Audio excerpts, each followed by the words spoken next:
Welcome to the Deep Dive, your shortcut to really getting up to speed. Today, we're jumping into something fundamental, but maybe sometimes overlooked in semiconductors. Thin film deposition. Specifically, PVD, CVD, and ALD. Right, the big three. Exactly. And our mission here is, well, to cut through the jargon, show the key differences, how things have changed, and honestly, why knowing this stuff is a critical stepping stone. Definitely. Whether you're actually in a fab prepping for a big meeting, or maybe you're just curious about what makes your phone work. If you touch thin films, etch, integration, yeah, this deep dive is for you. Okay, so let's unpack these. PVD, CVD, ALD, what are they really, and what's the simplest way to get the difference? Okay, let's start with PVD, physical vapor deposition. Right, the physical method. I kind of think of it like a steam pot. You'd heat stuff up, it evaporates, and then it just lands on the wafer. That's a pretty good analogy, actually. Yeah, PVD involves methods like sputtering, maybe evaporation. The main plus points, it's usually cheaper. It's faster. There's always a but. Yeah, the big drawback is coverage. It doesn't coat evenly, especially when you have complex shapes. Think really tall, skinny trenches or holes, what we call high aspect ratio features. It struggles there. Ah, okay. So it's not just getting the film on, but getting it on everywhere evenly, especially in those tiny nooks and crannies. Precisely. I heard a good way to picture this.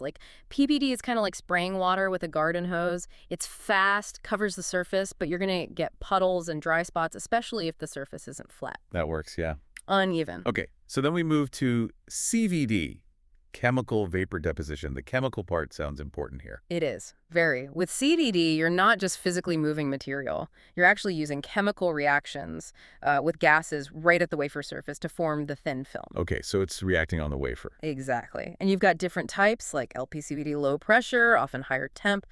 PET-CVD uses plasma, lets you run at lower temperatures, which is useful. HDP-CVD gives you denser films. And the coverage compared to PVD, well, much better. Definitely a big improvement, which is why it became so important. But it's still not perfect. The thickness can vary depending on, the reaction conditions, how the gas flows, things like that. Right, so the analogy continues. If PVD is the hose, maybe CVD is more like using a paint sprayer. You get, well, better, more even coverage generally. But you can still get some drift or unevenness, some turbulence, as you put it, affecting the final coat. Yeah. Which brings us then to ALD.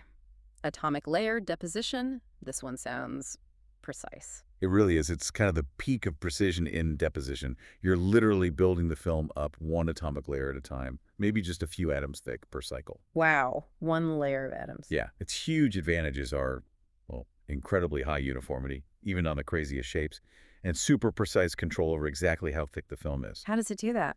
The key is something called the self-limiting mechanism. Basically, each chemical step in the process only reacts with the available surface sites. Once all sites are covered, the reaction stops. It won't deposit more until you introduce the next chemical reactant for the next layer. Ah, so it waits until a layer is perfectly complete before starting the next one. Exactly. That's what guarantees the uniformity and control. Okay, I see the advantage. But there has to be a catch, right? Oh, yeah.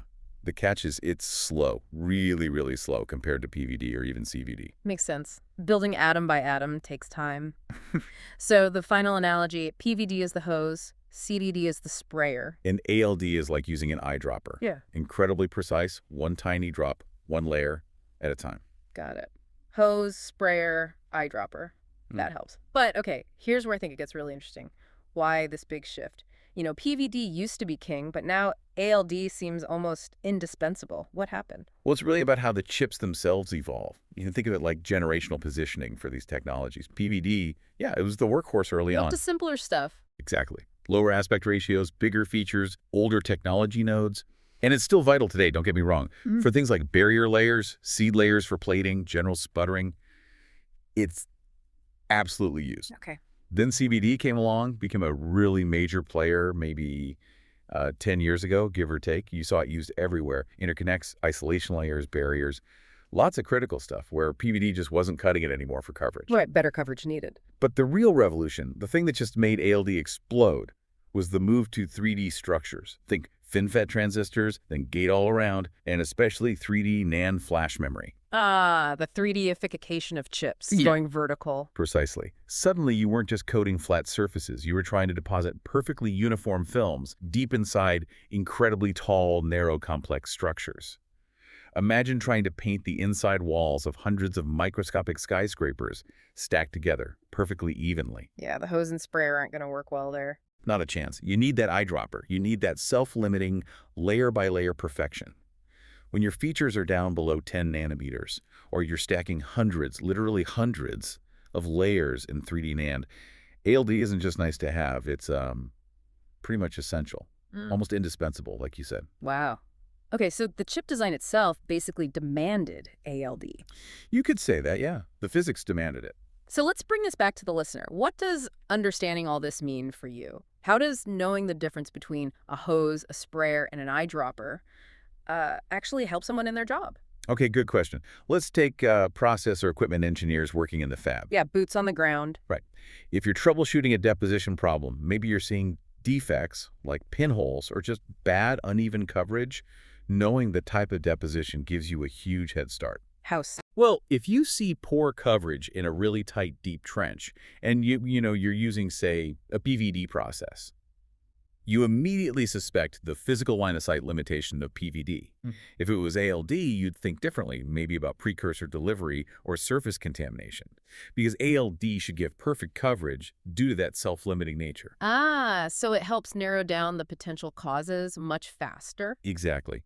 And let's be honest, in an interview, if you can clearly explain why ALD works, that whole self-limiting mechanism thing, it shows a much deeper understanding than just knowing the acronym. It makes you stand out, shows you the fundamental physics and chemistry. That definitely makes sense. Shows you can think beyond just pushing buttons. Okay, what about someone maybe less hands-on, like a product manager, or maybe an FAE field application engineer? Oh, absolutely crucial for them, too.